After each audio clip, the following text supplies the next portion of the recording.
మనం ఊహించినంత వేగంగా ఈ నిర్ణయం తీసుకోవడానికి వాళ్ళు ఉక్కిరిబిక్కిరి అయిపోయి ఎల్లంటి పారిపోయింది అంటున్నాడు. పారిపోయేది ఏంది? ఎల్లంటి మనం వాళ్ళు అమ్ముతున్న రేటుకు మనం కొనుక్కున్నాము. ఎల్లంటి ఈరోజు సంతోషంగా ఉంది. ఎల్లంటి పారిపోయేది. నువ్వు బ్లాక్మెయిల్ చేసినావు ఎల్లంటిని. తెలంగాణ రాగానే 3 ఏళ్ళు పన్నులు నడవని అనేందుకు 12,000 కోట్లకు కావాల్సింది 21,000 కోట్లకు పెరిగింది. 7,000-8,000 కోట్లు పెరిగింది. ఇప్పుడు ఉన్న దాంట్లో కూడా మనం 250 ఎకరాల భూములు వాళ్ళకి అప్పచెప్పినాం. ఇప్పుడు ఆ 200 ఎకరాల భూములు వెనక్కి వస్తే మనం ఆ భూములు ఆక్షన్ పెట్టి అమ్ముకుంటే 15,000 కోట్లు ఉత్తగా పల్లి పటానీలకు వచ్చేస్తాయి. ఉన్న భూములు అమ్మేసుకుంటే ఎల్ఎన్టీకి ఇచ్చిన 200 ఎకరాల భూములు తీసుకొని ఈరోజు రాష్ట్ర ప్రభుత్వం అమ్మేస్తే ఆ 15,000 కోట్లు వస్తాయి. అంటే జీరో వాల్యూ మీద నేను ఈ రాష్ట్రానికి ఒక 25-30 వేల కోట్ల రూపాయల ఆస్తిని నేను తీసుకొచ్చి పెడితే అభినందించకపోయారు. కాళ్ళలో కట్టబెట్టేది ఏందా ఇది? పిచ్చి వ్యవహారాలు కాకపోతే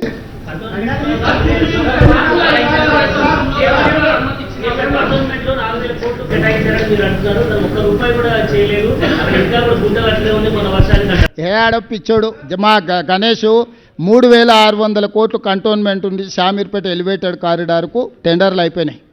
1,500 కోట్ల రూపాయలు కంటోన్మెంట్ నుంచి మేడ్చల్ ఎలివేటెడ్ కారిడార్కు 1,600 కోట్ల రూపాయలు అయిపోయినాయి. ఈ రెండు కలిస్తేనే 5,000 కోట్లు అయినాయి.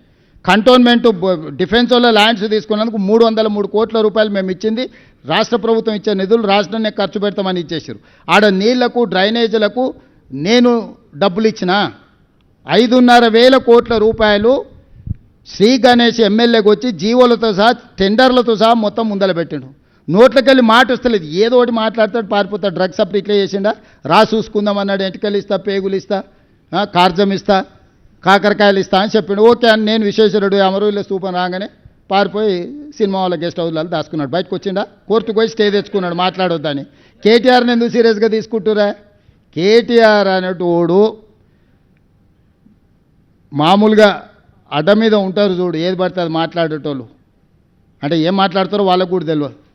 అట్లాంటోడు దానికి హరీష్ పెట్రోల్ పోతున్నాడు. వీని పిచ్చోని చేసేస్తే అయిపోతుంది. ఇక కవితను ఎలాగొచ్చినాం, వీని పిచ్చోని చేసి ఊరి మీద తిప్పితే వీడే బట్టలు చించుకొని తిరుగుతాడు అని.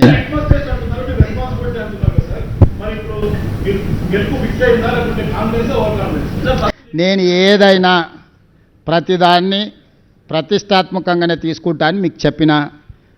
హుజూరాబాదులో 2.5% నుంచి 40%కు ఓట్లను పెంచుకుంటూ సీట్లను పెంచుకుంటూ ప్రభుత్వాన్ని ఏర్పాటు చేసినాము.